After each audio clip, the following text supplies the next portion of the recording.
السلام عليكم ورحمة الله وبركاته.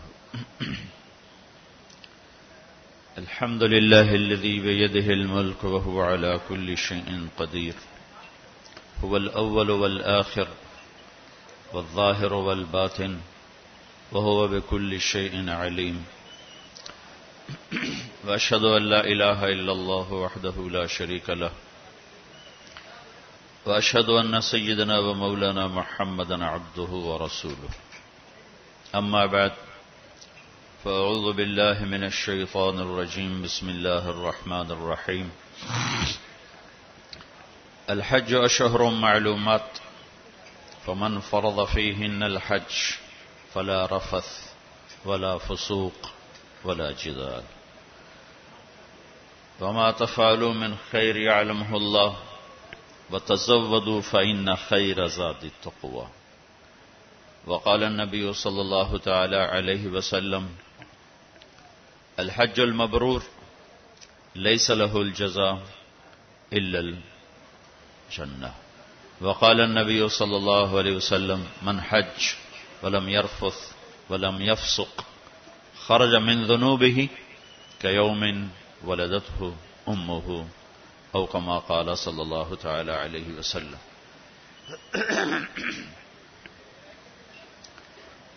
میرے بھائی اور بہنوں، اللہ تعالیٰ نے زندگی گزارنے کا ایک طریقہ ہمیں اپنے علم کامل سے عطا فرمایا ہے، جس کا نام ہے اسلام. ان الدین عند اللہ الاسلام، کہ اللہ تعالیٰ نے یہ اب اعلان کیا ہے کہ اب صرف ایک ہی دین ہے جس پر چل کر کامیابی تک پہنچا جا سکتا ہے. اس کے علاوہ باقی جتنے راستے ہیں یا جتنے مذاہب ہیں، اس کے بارے میں اللہ تعالیٰ فرما رہے ہیں: وَمَن يَبْتَغِ غَيْرَ الْإِسْلَامِ دِينًا فَلَن يُقْبَلَ مِنْهُ وَهُوَ فِي الْآخِرَةِ مِنَ الْخَاسِرِينَ. اسلام کو چھوڑ کر جو کسی اور راستے پر چلے گا قبول نہیں ہوگا، اور وہ آخرت میں ناکام ہو جائے گا.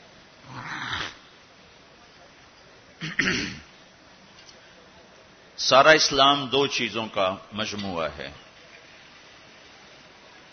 ایک عبادات اور ایک اخلاقیات. عبادات مجھے میرے اللہ سے جوڑتے ہیں، اخلاقیات مجھے اپنے معاشرے سے جوڑتے ہیں. عبادت میں کمی ہوگی تو اللہ سے کٹ جاؤں گا، اخلاق میں کمی ہوگی تو شاید اپنے بیوی بچوں سے ہی کٹ جاؤں. تو یہ دونوں لازمی پیپر ہیں. کچھ لوگ اس طرح سوچتے ہیں کہ جی خدمت خلق کرو، اللہ کو عبادت کی کیا ضرورت ہے، فرشتے ہی بہت. تو یہ بھی خطا پر ہیں. کچھ لوگ کہتے ہیں جی ہم حج کر کے اپنے سارے معاف کروا لیتے ہیں، واپس آ کے پھر اپنی چھری تیز کر لیتے ہیں. تو یہ بھی غلط. کچھ عبادت کی آڑ میں لوگوں کے حقوق ضائع کرتے ہیں، اور کچھ اخلاق کی آڑ لے کر اللہ کے حق کو ضائع کرتے ہیں. یہ دونوں سوچ غلط ہے. چونکہ میں تو خود دنیا میں آیا نہیں، تو زندگی گزارنے کا بھی مجھے طریقہ معلوم نہیں. جس نے مجھے پیدا کیا وہی جانتا ہے کہ میرے لیے کون سا راستہ سلامتی کا ہے. ہم گھروں میں روزانہ دیکھتے ہیں، او بھائی چائے دودھ والے، او میاں بھائی یہ آپ بیٹھ تھوڑی دیر بیٹھ جاؤ بھائی، یہ بات ہونے دو، بعد میں شروع کرو. تمہاری تو کاروباری مجبوری، میری تو کوئی مجبوری نہیں ہے، لہذا میں تو جو بات سنانے آیا ہوں وہ اس میں خلل ہو رہا ہے، وہ آپ سن لیں، پھر کھاتے پیتے رہنا. تو جب ہم اس دنیا میں اپنے ارادے سے نہیں آئے اور جانے کا ارادہ بھی کسی کا نہیں ہوتا، لیکن جاتے ہی ہیں، اس سے کوئی راستہ بھی بچنے کا نظر نہیں آتا۔ صرف ایک ہستی ہیں محمد مصطفیٰ صلی اللہ علیہ وسلم، جن سے اللہ نے پوچھا آپ آنا چاہتے ہیں یا رہنا چاہتے ہیں۔ صرف ان کو یہ ایک اضافی اعزاز، اکرام، عزت کہ میرے حبیب سے پوچھو، ملک الموت کو حکم ہوا کہ ایک تو پوچھ کے اندر جانا ہے، بغیر پوچھے نہیں جانا، اور ایک اجازت لے کر لانا ہے، بن اجازت نہیں لانا۔ تو ملک الموت نے حاضر ہو کر یہ عرض کی، پہلے جبریل اندر آئے، 12 ربیع الاول 11 ہجری 7 جون 633 عیسوی اور 10 سے 12 کے درمیان کا ٹائم اندازن۔ تو جبریل نے کہا یا رسول اللہ، باہر ملک الموت حاضر ہے، اندر آنے کی اجازت چاہتا ہے۔ آپ نے کہا کوئی رکاوٹ نہیں، آ جائے۔ تو اس نے آ کر آپ کو سلام کیا، السلام علیکہ یا رسول اللہ۔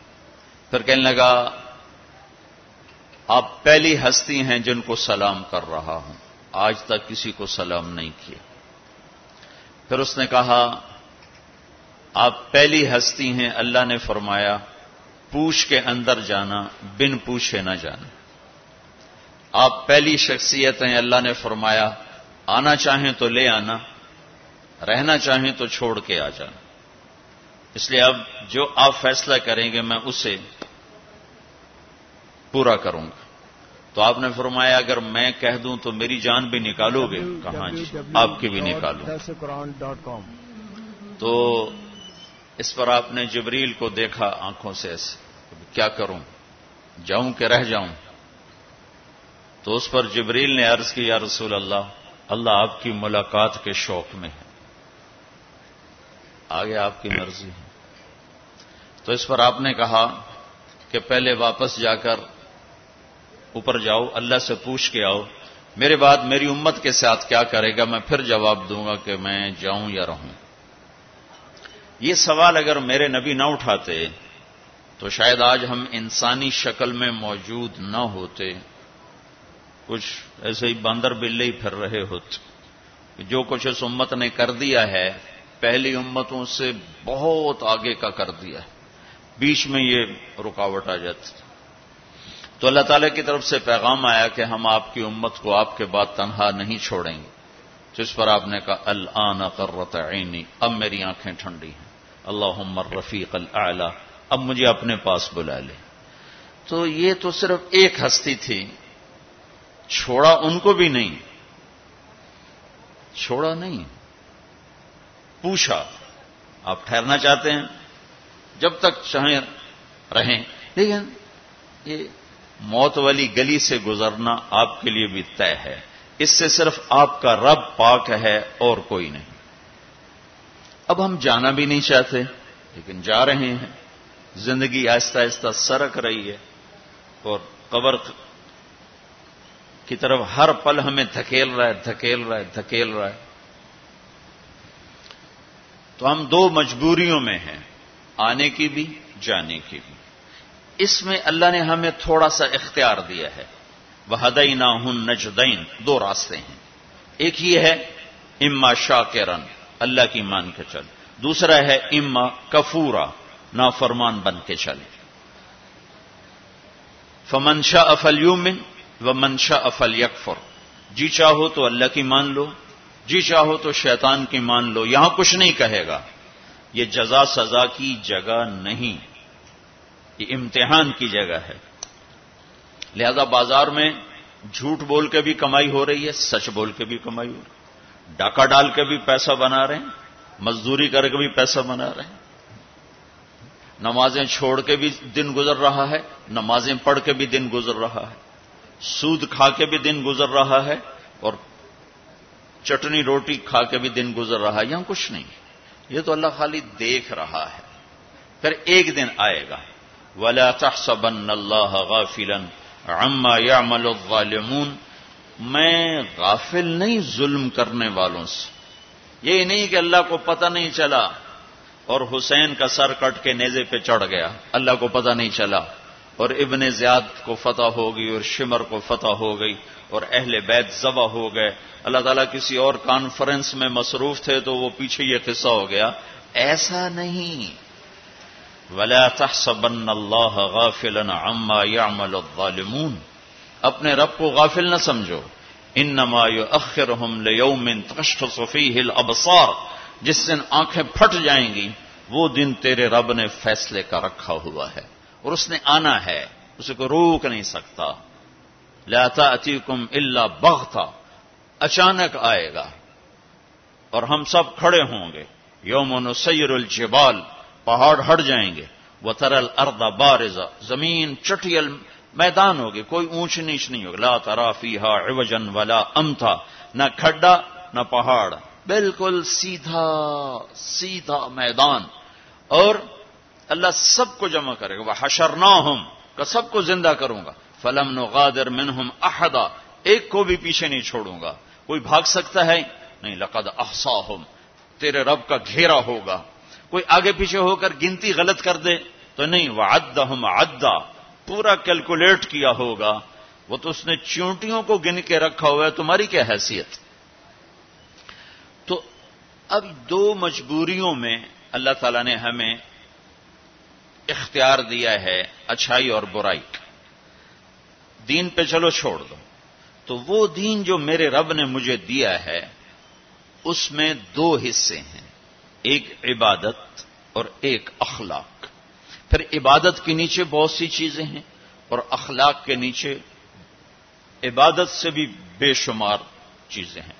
عبادت کا جو چیپٹر ہے وہ مختصر ہے، اخلاق کا چیپٹر بہت لمبا چوڑا ہے، بہت پھیلا ہوا ہے. تو عبادت ہماری بنیاد ہے جس میں لا الہ الا اللہ. اس لیے میرے نبی نے فرمایا بنی الاسلام علی خمس. اسلام کی بنیاد 5 چیزیں ہیں. شہادت لا الہ الا اللہ محمد رسول اللہ، لا الہ الا اللہ محمد رسول اللہ کی گواہی، و اقام الصلاۃ نماز، و ایتاء الزکاۃ زکات، و صوم رمضان رمضان کے روزے، و حج البیت من استطاع الیہ سبیلا اور حج. یہ 5 میں سے ایک اندر کا ایمان ہے جو نظر آنے والی چیز نہیں ہے، اور 4 نظر آنے والے کام ہیں، نماز ہے، زکات ہے، روزہ ہے اور حج ہے. یہ 4 کسی نہ کسی طرح اس کی نشانی، افطاری ہو رہی، سحری ہو رہی، پتہ چلا کہ روزہ رکھا جا رہا ہے. نماز پڑھ رہے ہیں، پتہ چلا ہے نماز پڑھی جا رہی. زکات دے رہے ہیں تو دینے والے کو پتہ چل رہا ہے، لینے والے کو پتہ چل رہا ہے کہ کچھ لیا دیا جا رہا ہے. اور حج تو کھلا عمل ہے، لاکھوں انسانوں کے ساتھ مل کے کیا جاتا ہے. یہ 5 چیزیں اللہ نے ہماری بنیاد بنائی ہیں، جس میں لا الہ الا اللہ بنیاد کی بھی بنیاد ہے. لا الہ الا اللہ اندر کی چیز ہے، محمد الرسول اللہ باہر کی چیز ہے. لا الہ الا اللہ ہم دکھا نہیں سکتے، محمد الرسول اللہ ہم چھپا نہیں سکتے. لا الہ الا اللہ بتانا پڑتا ہے، محمد الرسول اللہ چھپانا بھی چاہیں تو نہیں چھپا سکتے. لا الہ الا اللہ کے لیے کوئی دلیل دینی پڑے گی. میں صرف ایک اللہ کو مانتا ہوں. کیا دلیل ہے؟ نماز پڑھتا ہوں، روزہ رکھتا ہوں، مخلوق سے آگے ہاتھ نہیں پھیلاتا ہوں، پتھر کو سجدہ نہیں کرتا ہوں. بہت سارے دلائل دینے پڑیں. لیکن محمد رسول اللہ تو ایسے سامنے آتا ہے جیسے سورج سامنے آتا ہے تو کوئی دلیل باقی نہیں رہ جاتی کہ جی کیا دلیل ہے کہ سورج ہے کہ پاگل دیکھ کھڑا ہوا ہے، یہ نظر آ رہا ہے. اس یہی سورج کا آنا اس کی دلیل ہے. تو پہلی چیز ہے لا الہ الا اللہ محمد رسول اللہ. لا کے ذریعے سے ساری کائنات کی نفی کہ سب سے کٹ کے اللہ سے جڑ جا. مشرق لا، مغرب لا، شمال لا، جنوب لا، آسمانوں پہ لا، زمینوں پہ لا، پتھروں پہ لا، پہاڑوں پہ لا، نوری پہ لا، ناری پہ لا، آفتابی پہ لا، خاکی پہ لا. لا کو ایسے پھرایا ہے میرے اللہ نے کہ اپنے سوا ہر شے کو کاٹ کے رکھ دیا ہے کہ یہ کچھ نہیں، سب اللہ ہے.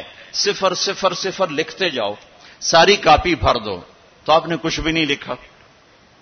اور 1 لگا دو پہلے 0 کے ساتھ تو ہر صفر دوسرے سے طاقتور بنتا جا رہا ہے، بنتا جا رہا ہے، بنتا جا رہا ہے، بنتا جا رہا ہے۔ پیچھے الف کا کمال ہے، پیچھے ایک کا کمال ہے، ایک کو ہٹاؤ تو سب صفر ہے۔ اللہ اب ایک ہستی ہے تو جبریل طاقت ہے، صفر نہیں ہے۔ اللہ ہٹ جائے تو جبریل صفر ہے، میکائیل، اسرائیل، اسرافیل طاقت ہیں۔ اگر اللہ ہے، اللہ پیچھے ہٹ جائے تو یہ تینوں زیرو ہیں۔ جنت خوبصورت نعمتوں کا ٹھکانہ ہے، اس کے پیچھے ایک ہے۔ اللہ پیچھے ہٹ جائے تو جنت بھی زیرو ہے، اللہ پیچھے ہٹ جائے تو جہنم بھی زیرو ہے، اللہ پیچھے ہٹ جائے تو زمین آسمان کچھ نہیں ہے۔ لا کے ذریعے سے ہر چیز کو توڑ کر دل کا قبلہ اللہ بنا اور چہرے کا قبلہ بیت اللہ بنا، تو تب تیری نماز مکمل ہوگی، تب تیرا ایمان مکمل ہوگا۔ اس وقت دل کا قبلہ اللہ نہیں ہے، وہ پیسہ ہے، پیسہ ہے۔ دل کا قبلہ اللہ نہیں ہے، صرف کمائی ہے، صرف پیسہ ہے۔ تو اللہ تعالیٰ لا کے ذریعے سے کہتا ہے مجھے قبلہ بنا، دل مجھے دے۔ ابن آدم، اے آدم کی اولاد، انی لک محب فبحقی علیک کلی محبہ، میرے بندے میں تم سے پیار کرتا ہوں، تجھے میرے حق کی قسم تو بھی مجھ سے پیار کرنا سیکھ۔ اس دل کو اللہ کے لیے خالص کر، سب سے کٹ کر، اسے لا الہ لا الہ لا الہ تلوار چلتی ہے، لا الہ لا الہ لا الہ، پھر اللہ کے ساتھ تمام ہوتا ہے، الا اللہ الا اللہ الا اللہ، صرف اللہ، نیچے بھی اللہ، اوپر بھی اللہ۔ وَهُوَ الَّذِي فِي السَّمَاءِ إِلَٰهٌ وَفِي الْأَرْضِ إِلَٰهٌ، ادھر دیکھو تو اللہ اور اوپر دیکھو تو اللہ۔ رب المشرق والمغرب لا الہ الا هو فاتخذه وکیلا، مشرق میں دیکھو تو اللہ اور مغرب میں دیکھو تو اللہ۔ للہ المشرق والمغرب فأینما تولوا فثم وجہ اللہ، جدھر منہ پھیرو گے سامنے اللہ کے جلوے ہیں، جدھر منہ پھیرو گے سامنے اللہ کی قدرت ہے، جدھر دیکھو گے اللہ کے نظام اور شاہکار ہیں۔ جو لا کہا وہ لا ہوا، وہ لا بھی اس میں لا ہوا، جز لا ہوا، کل لا ہوا، پھر کیا ہوا؟ اللہ ہوا۔ یہ حج سے پہلے سیکھنے کی چیز ہے۔ حج کر کے زندگی کیوں نہیں بدل رہی؟ وہ بغیر سیکھے جا کے بیٹھ جاتے۔ پہلی جماعت کے بچے کو ایم اے کا پرچہ پکڑا دو، لو جی حل کرو۔ حج پر جانے سے پہلے بہت سی تیاری ہے، جیسے اب یہ آپ کو ظاہری تیاری کے لیے جمع کر رہے ہیں، یہ لے جانا ہے، وہ لے جانا ہے، یہ لے جانا ہے، وہ لے جانا ہے، یہ نہیں لے جانا، وہ نہیں لے جانا۔ اسی طرح اللہ کے دربار میں جانے کے کچھ اور آداب ہیں۔ دربار شاہی میں جانا ہو تو اس کے آداب ہیں، وہ لا الہ الا اللہ سے شروع ہو رہے ہیں۔ لا الہ الا اللہ یہ اللہ کو دل میں اتارنے والا، محمد الرسول اللہ یہ اس وجود میں ڈھلنے کی محنت۔ میں کہا کرتا ہوں لا الہ الا اللہ پاسپورٹ ہے اور محمد الرسول اللہ ویزا ہے۔ لا الہ الا اللہ کے بغیر سفر نہیں ہو سکتا، محمد الرسول اللہ کے بغیر انٹری نہیں ہو سکتی۔ ابھی میں 10-12 ملکوں کا سفر کر کے آ رہا ہوں، ہر جگہ پاسپورٹ یہ جی، ویزا یہ جی، جاؤ جی، پاسپورٹ دکھاؤ حاضر، ویزا بھی دکھاؤ یہ جی، اچھا جی جاؤ جی۔ تو لا الہ الا اللہ، اللہ نے آپ کو پاسپورٹ بنانے کی تکلیف نہیں دی، بنا کے دے دیا۔ ان سے پوچھو جو نئے مسلمان ہوتے ہیں۔ ایک دفعہ ہماری جماعت سوات میں تھی تو ایک نوجوان اسٹریٹ لائٹ کے نیچے پڑ رہا تھا، تو ہمارے ایک ساتھی نے، پتہ تو لگتا نہیں شیو کیا ہوا ہے، مسلمان ہے، ہندو ہے، کون ہے، کیا پتہ چلتا، تو اس نے اس کو دعوت دینی شروع کر دی۔ وہ سنتا رہا، پھر کہنے لگا، وہ ذرا ادھیڑ عمر تھے، کہا بابا جی آپ خوش قسمت ہیں، آپ مسلمان ہیں، مجھے پتہ ہے ہندو مذہب کوئی مذہب نہیں، پتھر کی پوجا ہے، لیکن اگر میں کلمہ پڑھتا ہوں تو مجھے 70 رشتے توڑنے پڑتے ہیں، اور آگے کوئی ایک مسلمان نہیں جو مجھے قبول کرے۔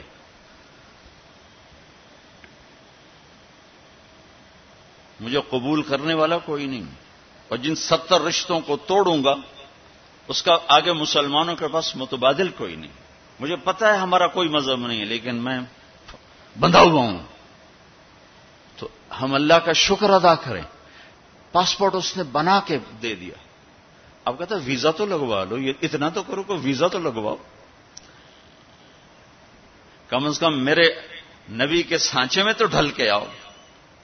اشبہت اعدائی فصرت احبهم اذ کان حبی من کے حبی منہم. ابو نواس ایک شاعر ہے, وہ اپنے محبوب سے کہہ رہا ہے کہ تو دشمن کے روپ میں آئی تو مجھے دشمنوں سے بھی پیار ہو گیا.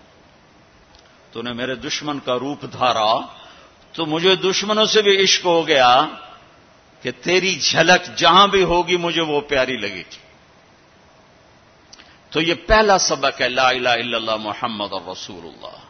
لا الہ الا اللہ اتنا اندر میں اترے کہ وہ بیج کی طرح اور گٹھلی کی طرح اپنی کومپل کو باہر نکالے, پھر وہ محمد رسول اللہ درخت بن کر پورے وجود پر چھائے اور پوری زندگی پر چھائے. تو یہ پہلی محنت. پھر اس کے بعد نماز ہے جو 5 وقت اللہ تعالیٰ نے فرض فرمائی. 50 دینی 5 تھیں, شروع 50 سے کیا. جب 5 ہی دینی ہے تو 5 سے شروع فرماتے.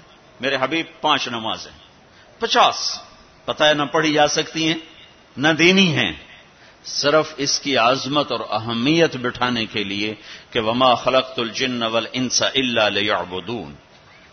اس آیت کو ذہن میں بٹھانے کے لیے کہ نماز تو دوں گا 5, لیکن مطالبہ ہوگا 24 گھنٹے میں وہ زندگی گزارو جو نماز والی ہے. جیسے نماز میں تم ادھر ادھر نہیں دیکھتے ہو, تو تم جب باہر جاؤ تو تمہاری آنکھ حرام نہ دیکھے, اور نماز میں تم ہاتھ ایسے باندھ کے کھڑے ہو تو نماز کے باہر تمہارے ہاتھ ظلم کے فیصلے نہ لکھیں, ظلم کے فیصلے نہ لکھیں. جب ترازو غلط چلتا ہے تو یہ ظلم کا ہاتھ استعمال ہوا ہے. جب تمہاری زبان صرف چند مخصوص بول سکتی ہے, ادھر ادھر کا بولے گی تو نماز ٹوٹ جائے گی. ایسے جب تو نماز کے باہر ہو تو ایسا بول نہ بولو جس سے لوگوں کے دل ٹوٹ جائیں. ایسا بول جس سے نماز ٹوٹے, اس سے آدمی بڑی احتیاط کرتا ہے, لیکن ایسا بول جس سے اگلوں کے دل ٹوٹتے نہیں, جل کے راکھ ہو جاتے ہیں. وہ صبح سے شام تک زبان زبان زبان. نماز, اور نماز اللہ نے 5 وقت مانگی. پھر اپنے حبیب پر تہجد فرض کی, قم اللیل الا قلیلا. میرے نبی باقیوں کے لیے نفل, آپ کے لیے فرض. رات کو میری آپ کی بات ہونی چاہیے. کیوں کہ ان لک فی النہار سبحا طویلا. آپ دن میں بہت مصروف رہتے ہیں دعوت تبلیغ کے کام میں, لہذا رات کا کچھ حصہ مجھے دے جس میں میری اور آپ کی بات. جس نے بھی اللہ کو پایا ہے رات کے آنسوؤں سے ہی پایا ہے. جس نے بھی اللہ کو ڈھونڈا ہے رات کے اندھیروں میں ڈھونڈا. عجب بات ہے, دنیا ڈھونڈنی ہو تو روشنی چاہیے, اللہ کو ڈھونڈنا ہو تو رات کا اندھیرا چاہیے. لیکن اب 10% لوگ نماز پڑھتے ہیں, 90% نہیں پڑھتے. حج پہ جا کے بھی نہیں پڑھتے, عادت ہی نہیں پڑھی ہوئی تو حج کے جا پہ بھی نہیں پڑھتے. نماز. تیسری چیز ہے زکوٰۃ جو اللہ نے مالدار پر فرض کی ہے.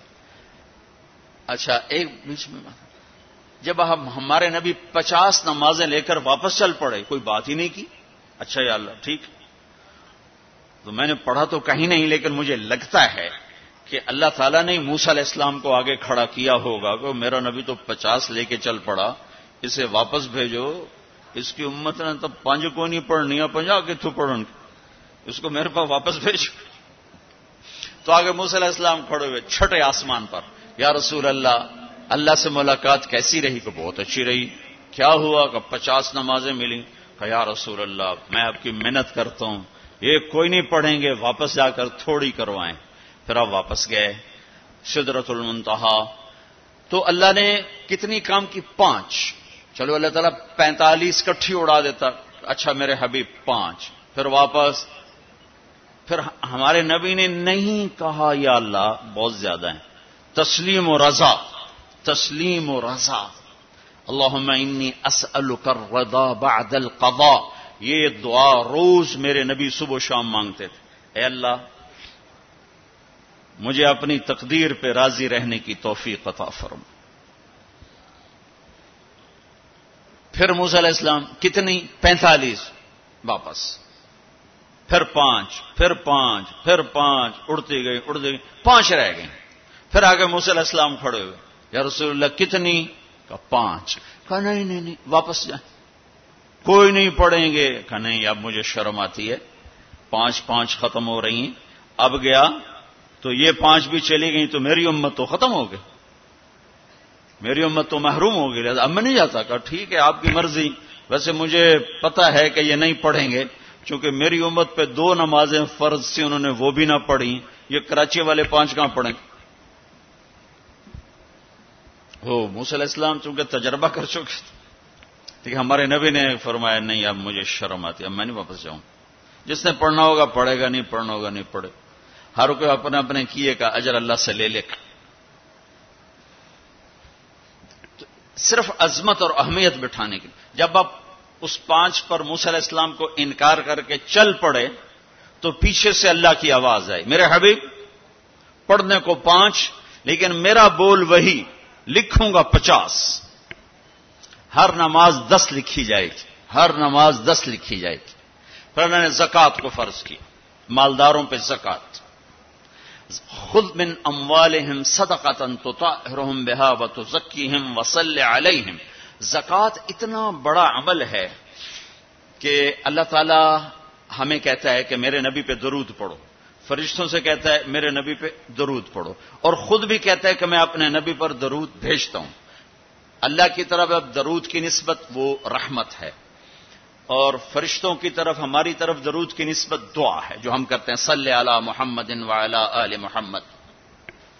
تو اللہ تعالیٰ نے ہمیں آپ کو، پوری دنیا کے اہل ایمان کو، فرشتوں کو حکم دیا کہ میرے نبی پر درود پڑھو، اور خود بھی پڑھتا ہے ان اللہ وملائکتہ یصلون علی النبی. جو لوگ اللہ کے نام پہ خرچ کریں گے تو اللہ تعالیٰ کہہ رہا ہے وصلی علیہم، اے میرے حبیب ساری امت پر نہیں، جو تیری امت میں میرے نام پہ خرچ کریں گے ان پہ تو درود پڑھ. اگرچہ یہاں صلی دعا کے معنی میں ہے کہ تو ان کے لیے دعا کر، آپ ان کے لیے دعا فرمائیں.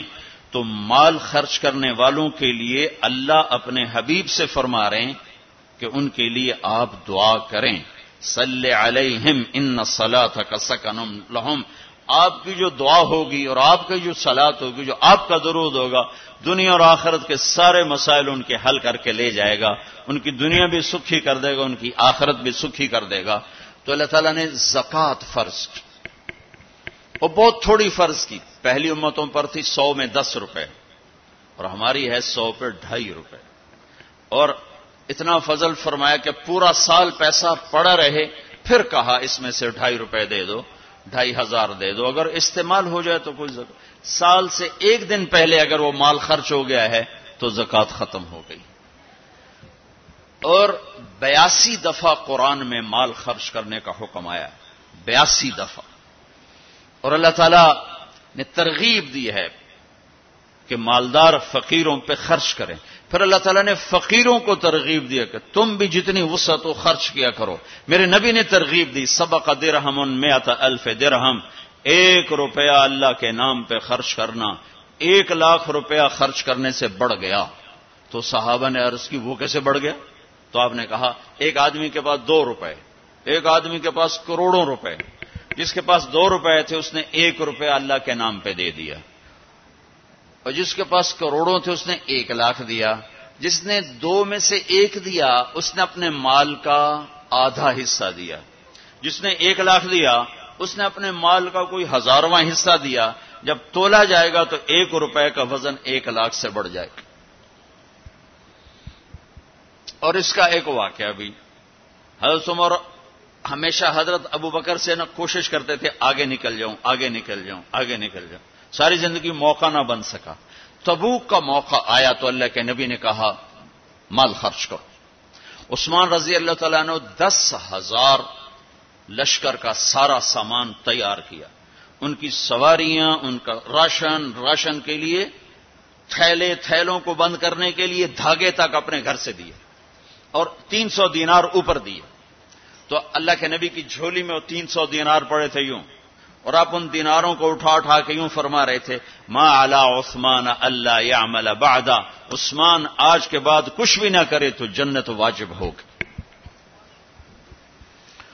تو عمر کہنے لگے آج میں ابو بکر کو کاٹ سکتا ہوں، آج میں اس سے آگے نکل سکتا ہوں کہ وہ آج کل غریب ہے، میں مالدار ہوں، تو وہ تھوڑا لائے گا میں زیادہ لاؤں گا تو میں بڑھ جاؤں گا۔ لہذا انہوں نے اپنے مال کا آدھا حصہ، آدھا گھر میں رکھا اور آدھا لے کر آئے۔ ابو بکر نے جھاڑو پھیر دیا، جو کچھ تھا وہ سارا سمیٹ کے لے آئے۔ جب دونوں پراپرٹی سامنے رکھی گئیں تو حضرت عمر کی بہت زیادہ نظر آ رہی، ابو بکر کی بہت تھوڑی نظر آ رہی، لہذا حضرت عمر بڑے اطمینان میں کھڑے کہ آج جیت خطاب کے بیٹے کی ہے۔ میں قربان جاؤں، اللہ رسول تو جانتے ہیں کہ کون کیا کر کے آیا ہے، تو میرے نبی نے سوال ہی بدل دیا جو اس موقع کا سوال ہی نہیں۔ کوئی آدمی مسجد میں چندہ دینے جائے، مدرسے میں چندہ دینے جائے، کہا جی مول صاحب یہ 1 لاکھ روپیہ ہے مدرسے کے لیے، مسجد کے لیے۔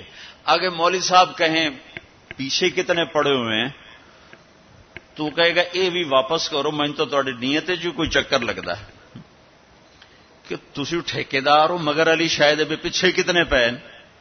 یہ موقع کا سوال ہے ہی نہیں۔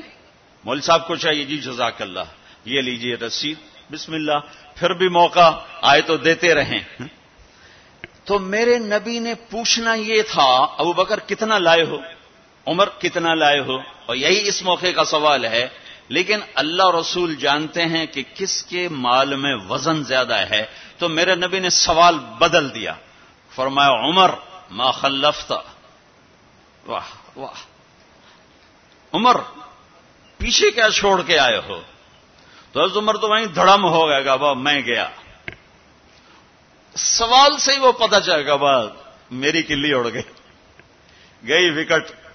عمر ما خلفت یا ما ترکت لأہلک، یہ دونوں الفاظ ہیں، پیچھے گھر والوں کے لیے کیا چھوڑا؟ تو پہلے حضرت عمر بڑے جوش میں کھڑے تھے، پھر ایک دم ڈھیلے ہو گئے، کہنے باجی آدھا چھوڑا ہے آدھا لایا ہوں۔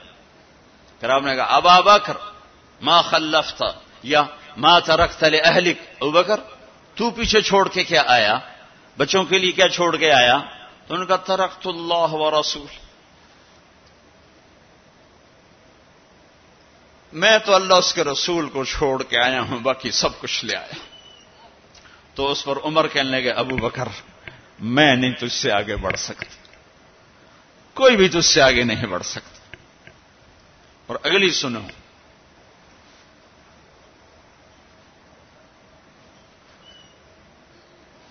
اپنے کپڑے بھی دے دیے اور ایک ٹاٹ تھا وہ پہن کر اس کو کانٹوں سے سی لیا۔ تو جبریل آئے، کہنے لگے یا رسول اللہ، اللہ تعالیٰ پوچھ رہے ہیں کہ ابو بکر نے یہ ٹاٹ کیوں پہنا ہوا ہے؟ تو آپ نے کہا کہ ابو بکر نے سارا کچھ اللہ اس کے رسول پہ لگا دیا ہے اس لیے یہ پہنا ہوا ہے۔ تو کہا یا رسول اللہ، اللہ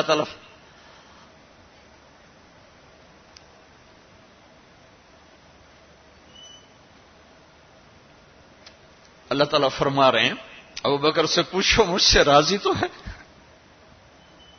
مجھ سے راضی تو ہے، اس فخر میں مجھ سے راضی ہے؟ میں تو اتنا سفر کر کے آیا ہوں، حالانکہ ابھی 4 دن پہلے میں 12 ملکوں کا 10 ملکوں کا سفر کر کے آؤں، ساری ہڈیوں میں درد ہے، میں اس لیے آیا ہوں کہ چلو کوئی بخشش کا بہانہ مل جائے، کوئی بخشش کا بہانہ مل جائے، اللہ راضی ہو جائے۔ آپ سارے اس لیے حج پہ جا رہے ہو کہ اللہ راضی ہو جائے۔ جو سارے جہان سے کہتا ہے مجھے راضی کر، وہ کہہ رہا ہے ابو بکر سے پوچھو مجھ سے راضی تو ہے۔ تو آپ نے کہا ابو بکر تیرا رب تجھے سلام بھی کہہ رہا ہے اور پوچھ رہا ہے کہ راضی ہو؟ تو ابو بکر کی چیخیں نکلی، میں اپنے رب سے راضی، میں اپنے رب سے راضی ہوں، میں اپنے رب سے راضی۔ میرے بھائیو بہنوں، زندگی ایسے گزار کے مرو کہ اللہ کو ملو تو اللہ خوش ہو کے مل رہا، ایسے نہ مرو کہ اللہ کی بارگاہ میں پیش کیے جا رہے ہوں مجرم بن کر، قیدی بن کر۔ تو اللہ اس کے رسول نے مال لگانے پر زور دیا، اللہ چاہتا تو سب کو مال دے دیتا، کسی کو فقیر کسی کو مالدار، مالدار کا شکر کا امتحان لیا، فقیر کے صبر کا امتحان لیا۔ کہ اللہ فقیر کا صبر دیکھے گا، مالدار کا شکر دیکھے گا. اور جب مالدار لوگ زکوٰۃ نہیں دیتے تو پھر عزتیں نیلام ہوتی ہیں. جب سب کچھ اپنے اوپر لگانے کا ذوق بن جاتا ہے اور اپنے ہی بڑے بڑے زیور، کپڑے، گھر، گاڑیاں. یہ بھی لاہور کا واقعہ ہے. بیگم صاحب ڈرائیور کے ساتھ گئی ہیں اور واپسی پہ کہہ رہی ہیں، اسلم ڈرائیور، آج میری بڑی اچھی قسمت، وہ ساڑی میں نے لی تو میں سمجھ رہی تھی 1 لاکھ کی ہے، وہ تو مجھے 75,000 میں مل گئی، بڑی سستی مل گئی. خوش ہو کے ڈرائیور کو بتا رہی. تیسرے دن ڈرائیور کے بیٹے کا بازو ٹوٹ گیا. وہ آ کر کہتا ہے، صاحب جی میری تنخواہ میں تو اس کا علاج ہو نہیں سکتا، تو مہربانی کر کے کچھ میری مدد کر دیں، اس کا علاج ہو جائے. تو صاحب کہتے ہیں، اسلم تمہیں پتا تو آج کل کاروبار بڑا مندہ ہے، تو میرے پاس تو گنجائش نہیں، میرا ایک ڈاکٹر دوست ہے، میں اسے فون کر دیتا ہوں، وہ تمہاری مدد کر دے گا. جب اس طرح ہوتا ہے تو پھر ڈاکے، چوریاں، قتل و غارت شروع ہوتے ہیں. جب اس طرح ہوتا ہے تو مالداروں میں تکبر پیدا ہوتا ہے اور غریبوں میں ظلم پیدا ہوتا ہے. تو زکوٰۃ ایک بہت بڑا عمل ہے. 2.5% تو فرض ہے، اور زکوٰۃ دینے والا سخی نہیں اللہ کی بارگاہ میں. ہاں، بخیل بھی نہیں، سخی بھی نہیں ہے، بخیل بھی نہیں. یعنی وہ بخل کے ملک سے نکل آیا ہے اور سخاوت کے ملک میں انٹری نہیں ہوئی. 2.5 روپے پہ 1 پیسہ بھی اوپر خرچ کرے گا تو اب سخیوں میں آ گیا. پھر جتنا بڑھتا جائے گا اتنا آگے بڑھتا جائے گا. اور اللہ نے فرمایا، مجھے میری عزت کی قسم، جنت الفردوس میں بخیل داخل نہیں ہو سکتا.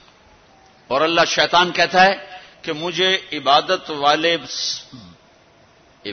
گزار بخیل سے کبھی ڈر نہیں لگا کہ اس کا بخل اسے ضرور جہنم میں پھینکے گا.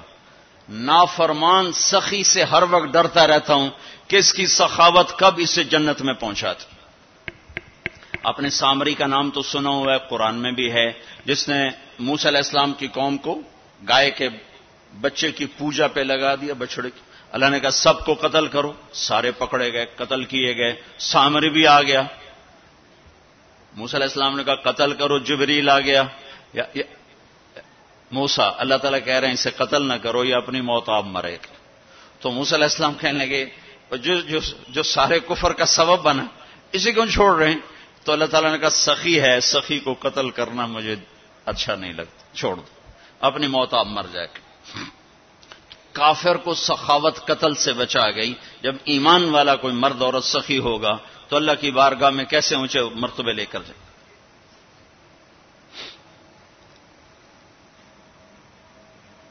تو اپنے اوپر خرچ کرو وسعت کے مطابق. اللہ نے روکا نہیں ہے، منع نہیں کیا ہے، لیکن غریب کو بھی یاد کرو. زکوٰۃ کو فرض قرار دیا اور آپ نے فرمایا جس نے مزدور سے کام لیا اور اس کو مزدوری نہ دی، یہ تمہارے کراچی میں ہر وقت ہو رہا ہے، ہر جگہ ہو رہا ہے. جتنا بڑا کوئی طاقتور ہے اتنا وہ اپنے نوکروں پر ظالم بھی ہے، جابر بھی ہے، اور ان کے حقوق بھی مارتا ہے، چونکہ فریاد ہی نہیں کر سکتا. میرا پنجاب کا زمیندارہ ماحول سارا ایسا ہی. تو آپ نے فرمایا جس نے مزدور سے کام لیا اور اسے موقع پہ تنخواہ نہ دی اور اس کے پیسے مار لیے، تو اس مزدور کا قیامت کے دن میں وکیل بنوں گا، میں اس کا کیس لڑوں گا. اور جس کا کیس میرے نبی نے لے لیا پھر اگلا کوئی بچ کے جا سکتا ہے کہیں؟ مزدور کا پسینہ خشک ہونے سے پہلے اس کے ہاتھ میں پیسے پکڑا دو. پھر مزدور سے فرمایا، یہ دونوں طرف کا خوبصورت، کیا دین خوبصورت ہے، کہ جو اپنے نوکر کی، جو اپنے مالک کی نوکری بھی پوری دیانتداری سے کرے اور اللہ کی بندگی بھی دیانتداری سے کرے تو اسے ہر کام پہ دگنا اجر ملے گا. دگنا. یعنی میں ایک نماز پڑھتا ہوں، میری 10 ہیں، اس کی 20 ہوں. میں ایک روزہ رکھتا ہوں، میرا 1 ہے، اس کے 2 ہوں گے. میں ایک قرآن ختم کرتا ہوں، میرا 1 ہے، اس کے 2 ہوں گے. کہ ایک طرف اپنے مالک کے ساتھ دیانتداری سے نوکری کر رہا ہے اور ایک طرف اپنے اللہ کے ساتھ دیانتداری سے بندگی کر رہا ہے، دگنا اجر ہو جائے گا۔ تو مال خرچ کرنا یہ تیسری بنیاد۔ چوتھی بنیاد ہے روزہ۔ لا الہ الا اللہ یہ کلمہ تعارف ہے، کلمہ معرفت ہے۔ نماز اس تعارف کو محبت میں بدلنے کا ذریعہ ہے۔ زکوٰۃ، لا الہ الا اللہ یہ تعارف ہے۔ نماز یہ تعلق پیدا کرتی ہے، زکوٰۃ یہ محبت پیدا کرتی ہے، اور روزہ یہ عشق پیدا کرتا ہے۔ یہ یوں ترتیب چل رہی ہے ایسے۔ ایک دم حج پہ ہم چڑھ جاتے ہیں نا، یہ پچھلی سیڑھیاں طے نہیں کرتے، جیسے جاتے ہیں ویسے ہی واپس آ جاتے۔ تو لا الہ الا اللہ محمد رسول اللہ یہ تعارف کا کلمہ ہے، تعارف ہو رہا ہے، پہچان ہو رہی۔ جیسے میرا باپ کا ایک تعارف ہو رہا ہے، چہروں سے ہم پہچان رہے ہیں ایک دوسرے کو، کسی کو ہم نام سے پہچانیں گے، پھر ملتے رہیں گے تو تعلق بن جائے گا، ایک دوسرے پر خرچ کریں گے تو وہ محبت بن جائے گی۔ تو لا الہ الا اللہ محمد رسول اللہ یہ کلمہ معرفت ہے، پہچان۔ نماز اس معرفت کو تعلق میں بدلتی ہے، اور پھر زکوٰۃ اس تعلق کو محبت میں بدلتی ہے۔ پھر محبت کو آگے پروان چڑھا کے عشق تک پہنچانا ہے تو اس کے لیے بھوکا پیاسا رہنا اس کا لازمی امر ہے۔ تو اس کے لیے روزہ رکھا گیا کہ روزے رکھ، اللہ کے لیے بھوکا بھی رہے اور پیاسا بھی رہے۔ اب یہ بھوک اور پیاس مل کر اس کے اندر ایک عشق کی آگ لگاتی ہے۔ پھر یہ عشق مجبور کرتا ہے کہ محبوب کو دیکھوں تو صحیح، اس کا دیدار تو کروں، اور نہیں تو اس کے گھر کا دیدار کروں، کہیں تو نظر آئے، کہیں تو کوئی آثار دیکھوں۔ تو پھر اس کے لیے بلایا گیا کہ اب آؤ والہانہ عاشقانہ مجنونانہ۔ چونکہ جو عاشق ہوتا ہے وہ زیب و زینت سے بے نیاز ہوتا ہے، وہ تو دیوانوں کی طرح آتا ہے، لہذا کہا بھائی دیوانوں کی شکل بناؤ، ٹوپی اتار دو، خوشبو پھینک دو، کنگھی پھینک دو، کفن پہن لو، جوتا بھی ایسا ہو کہ صرف تمہیں گرمی سے بچائے، سردی سے بچائے، اور آؤ میرے گھر کی طرف۔ کراچی میں کہا تضرعا و خفیہ، مجھے یاد کرنا تو آہستہ آہستہ، شور نہ مچایا کرو۔ اور جب بیت اللہ میں بلایا تو کہا عجب ثج، شور مچاتے ہوئے آؤ۔ کہ دیوانے شور مچاتے ہوئے پہچانے جاتے کہ دیوانہ ہے، بڑا سنجیدہ ہوتا، بڑا عقل مند ہے، کہ نہیں وہاں عاشق بن کے جانا ہے۔ عاشق ہوں میں عشق کما میں، یہ میری زبان کی شاعری ہے، تمہیں مزہ آئے نہ آئے مجھے مزہ لینے دو۔ عاشق ہوں میں عشق کما میں، دل رکھیں وانگ پہاڑاں ہو، سہ سہ بدیاں ہزار علامیں، کر جانے باغ بہاراں ہو۔ منصور جے چک سولی دتے، جڑے واقف کل اسراراں ہو۔ سجدیں سر چائیں نہ باہو، توڑے کافر کہن ہزاراں ہو۔ عاشق سوئی حقیقی جیڑا، قتل معشوق دے مننے، سر نو جوڑے تے مکھ نہ موڑے، ہمیں 100 تلواراں کھنے۔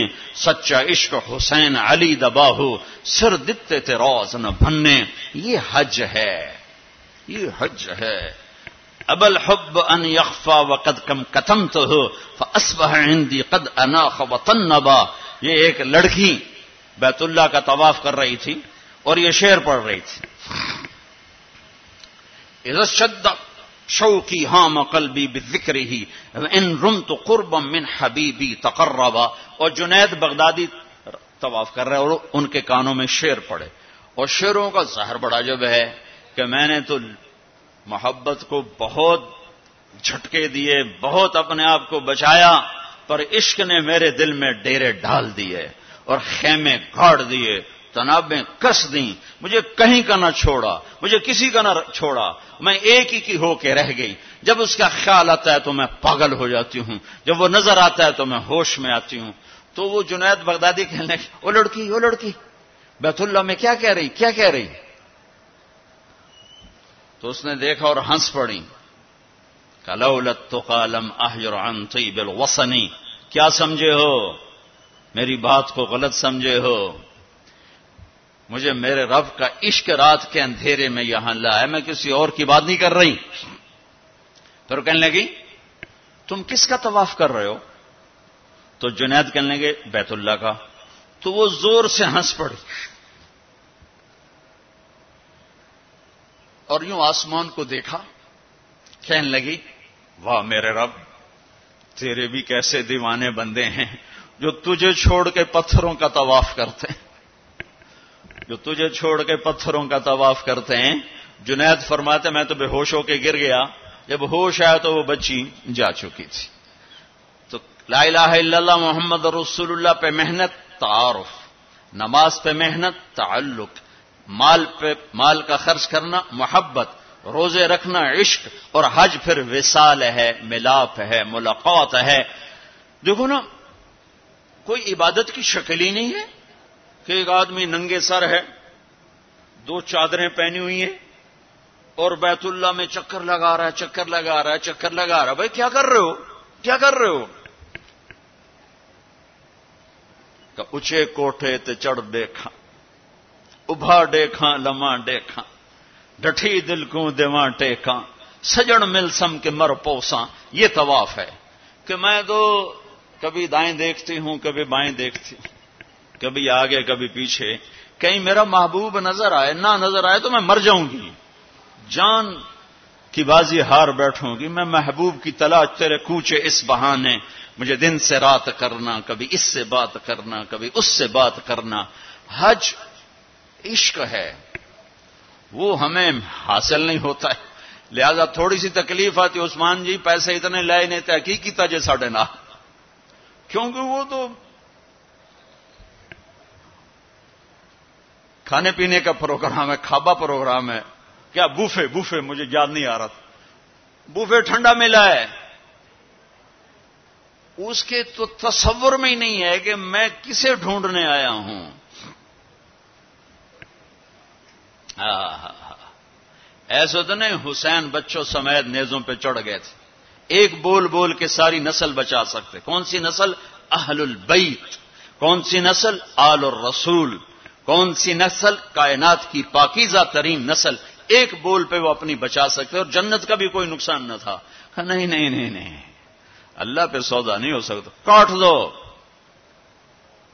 تمہارا تاجر جھوٹ بولنے کو تیار، جھوٹ چھوڑنے کو تیار نہیں، سود چھوڑنے کو تیار نہیں۔ کتنے بڑے تاجروں نے میرے ساتھ متھا مارا کہ سود کے بغیر تجارت چلا کے دکھاؤ، سود کے بغیر تجارت کیسے چلے گی؟ کہ اللہ مطلب اللہ کو مقصود نہیں بنایا، اللہ کو ڈھونڈنا پانا اور اللہ کی طلب زندگی کا مقصد نہیں بنایا۔ یہی دھوکے کے گھر اور مچھر کے پر اور مکڑی کے جالے کی دوڑ ہے۔ اسی کو عزت سمجھا، اسی کو بڑائی سمجھا، اسی کو بلندی سمجھا، اسی کو معراج سمجھا۔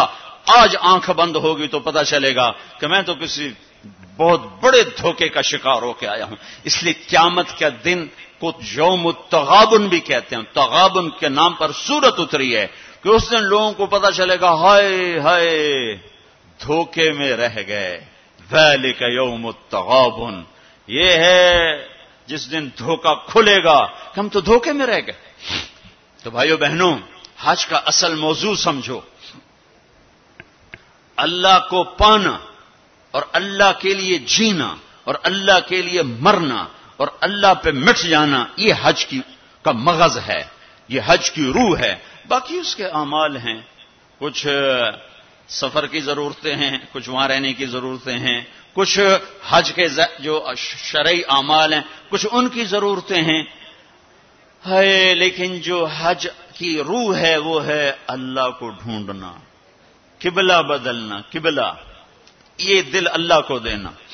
ایک صحابہ نے پوچھا یا رسول اللہ مل اسلام، یا رسول اللہ اسلام کیا ہے؟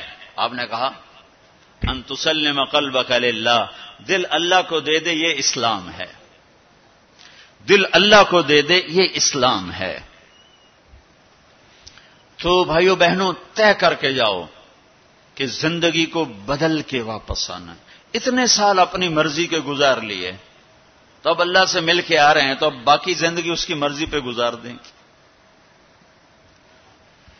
اتنا زمانہ اپنی مرضی پہ گزارا ہے، تو اب باقی جو وقت حج کے بعد گزرے گا وہ اللہ کی مرضی پہ گزاریں کہ جو اللہ کہے گا وہ کریں گے، جس سے روکے گا اس سے روکیں گے، جو وہ فرمائے گا اس پر لبیک کہیں گے، جس سے ہٹائے گا اس سے پیچھے ہٹتے چلے جائیں گے۔ تو ہمیں اس کی روح حاصل ہو گئی، ہمیں اس کی روح حاصل ہو گئی۔ ہمیں اس کی روح حاصل ہو گئی، ہمیں اس کی روح حاصل ہو گئی، ہمیں اس کی روح حاصل ہو گئی، ہمیں اس کی روح حاصل ہو